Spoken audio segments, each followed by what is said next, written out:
সকলেই আমার প্রীতি ও শুভেচ্ছা নিন। আশা করি ভালো আছেন। বাংলাদেশের সঙ্গে ফারাক্কা চুক্তি নবায়ন না করার দাবি ভারতীয় এমপির। ভারতীয় জনগণ আর এমপিরা কোনোভাবেই চায় না যে ফারাক্কা চুক্তি, গঙ্গা চুক্তি, তিস্তা চুক্তি এগুলো বাংলাদেশের সাথে করা হোক। বিশেষ করে ফারাক্কা চুক্তি নবায়ন হোক বা গঙ্গা চুক্তি নবায়ন হোক, এটা ভারতের অধিকাংশ জনগণ চায় না। কারণ বাংলাদেশের এই যে দিল্লি না ঢাকা স্লোগান, বাংলাদেশের পক্ষ থেকে হিন্দুদের উপর নিপীড়ন নির্যাতনের বিভিন্ন নিউজ একের পর এক ছড়িয়ে যাওয়া, এইসব বিভিন্ন কারণে তারা এগুলো আর চায় না। এখন বাংলাদেশের সঙ্গে ফারাক্কা চুক্তি নবায়ন না করার দাবি ভারতীয় এমপির। বাংলাদেশের সঙ্গে 1996 সালে স্বাক্ষরিত ঐতিহাসিক ফারাক্কা পানি বন্টন চুক্তি আর নবায়ন না করার জন্য আহ্বান জানিয়েছেন ভারতীয় রাজ্যসভার সংসদ সদস্য সঞ্জয় কুমার ঝা।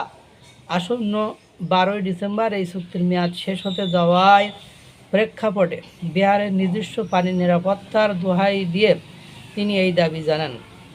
ভারতের পার্লামেন্টের উচ্চকক্ষ রাজ্যসভার সভায় এক বিশেষ আলোচনার মাধ্যমে এই বিষয়টি তুলে ধরে সঞ্জয় কুমার ঝা উল্লেখ করেন, 3 দশকের আগে সম্পাদিত এই চুক্তিটি বিহারের কৃষি, সেচ ব্যবস্থা এবং সুপেয় পানি সরবরাহের উপর বিরূপ প্রভাব ফেলেছে। বিশেষ করে শুষ্ক মৌসুমে যখন বিহারের নিজস্ব পানির তীব্র সংকট তৈরি হয়, তখন গঙ্গার পানি বাংলাদেশে ছেড়ে দেওয়া হয় বলে তিনি অভিযোগ করেন। তিনি আরও জানান, কলকাতা বন্দরের নাব্যতা রক্ষার উদ্দেশ্যে মূলত ফারাক্কা ব্যারেজ তৈরি করা হলেও এটি বিহারের ভূগর্ভস্থ পানির স্তর আশঙ্কাজনকভাবে নিচে নামিয়ে দিয়েছে। এই কারণে মেয়াদের শেষ প্রান্তে এসে পুরনো চুক্তিটি আর নবায়ন না করার দাবি।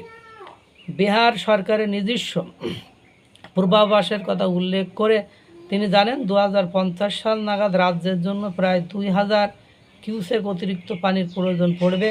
তাই বিহারের পানির দীর্ঘমেয়াদী নিরাপত্তা এবং অঞ্চলটির লাখ লাখ মানুষের জীবিকার সুরক্ষা নিশ্চিত না করে বাংলাদেশের সঙ্গে বিদ্যমান এই ফারাক্কা চুক্তিটি আর বাড়ানো হলে তা মারাত্মক ক্ষতির কারণ হবে বলে তিনি সতর্ক করেন। অর্থাৎ এটা বোঝা যাচ্ছে যে এমপি মন্ত্রীরা এটা চাচ্ছে না। এবং তিস্তা প্রকল্প যখন চীনের সাথে বাংলাদেশ করতে গিয়েছে, তিস্তা প্রকল্প এটি ভারতের সেন্সিটিভ অঞ্চলে অবস্থিত। যখনই এটা করতে গিয়েছে বা এটা করার প্ল্যান করেছে, তারপর থেকেই এটা না হওয়ার সম্ভাবনা অনেক বেশি জোরালো হয়েছে। তারপরেও দেখতে থাকুন। মহান সৃষ্টিকর্তা সকলকে ভালো রাখুক, সুস্থ রাখুক।